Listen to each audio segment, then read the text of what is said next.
In this video series, we will discuss how to optimize your wireless connectivity, including how to reduce signal attenuation, how to conduct a wireless site survey, how to calibrate the frequency noise floor, and how to select the best wireless channel for your area.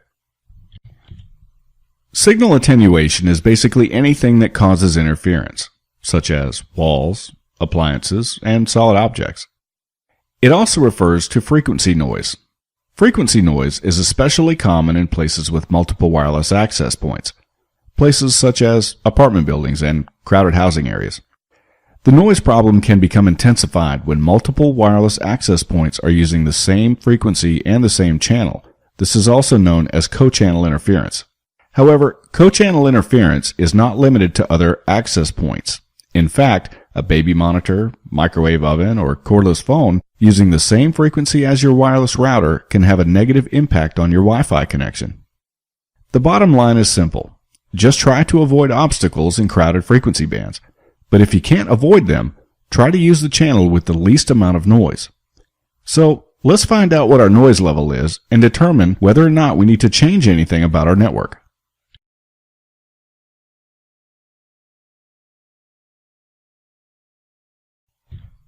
Now let's measure the noise floor to find out where we stand relative to other networks in the area. Just keep in mind that what we're about to do is relative to where your router is physically located and not where other computers are located.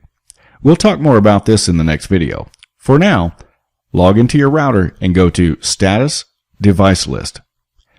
Notice the Measure button. I have two buttons because I have a dual band router featuring both 2.4 and 5 GHz bands. Likewise, if you have only a single band router, there is likely only one button. Therefore, if you have a dual band router, you'll need to do this for both bands.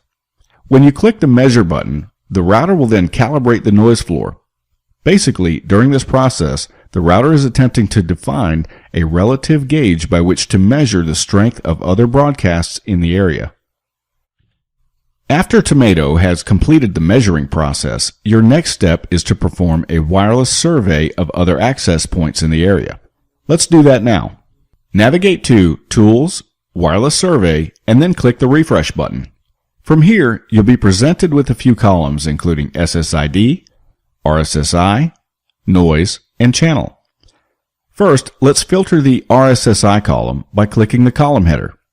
With the small arrow pointing upwards, we'll be presented with numbers from largest to smallest. You can click it again to sort in the opposite direction, from smallest to largest. You can do this for any column that you wish to sort, such as a channel. The logic behind this process is actually quite simple: to find the channel with the least amount of noise and the strongest RSSI. RSSI stands for Received Signal Strength Indication. RSSI has a value from 0 to 100, 0 being a perfect signal, 100 being a bad signal. So, the closer this number is to 100 on other networks, the less noise you'll experience on your network.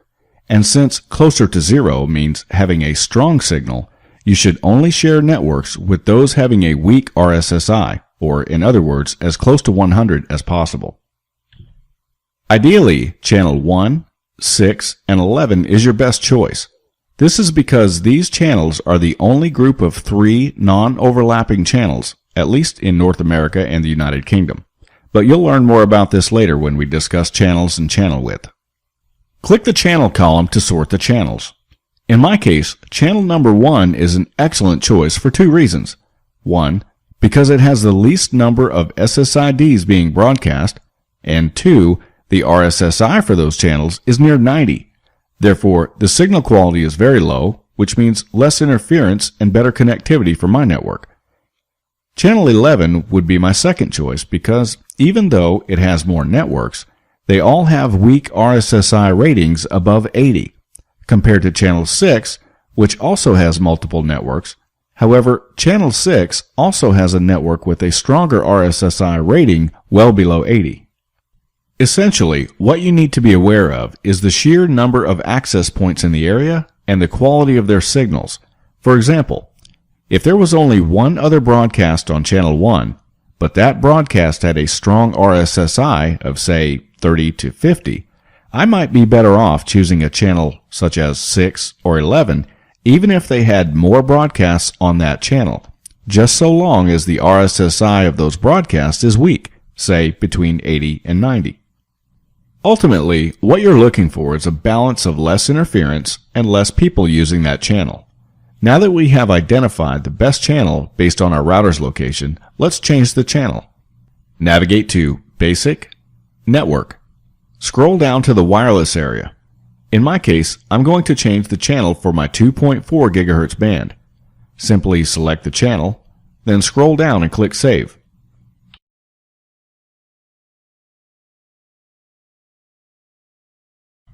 If you are fortunate enough to be located in an area with no other access points nearby, simply using the wireless survey feature within Tomato and changing the channel should provide you with an acceptable level of connectivity for all of your devices.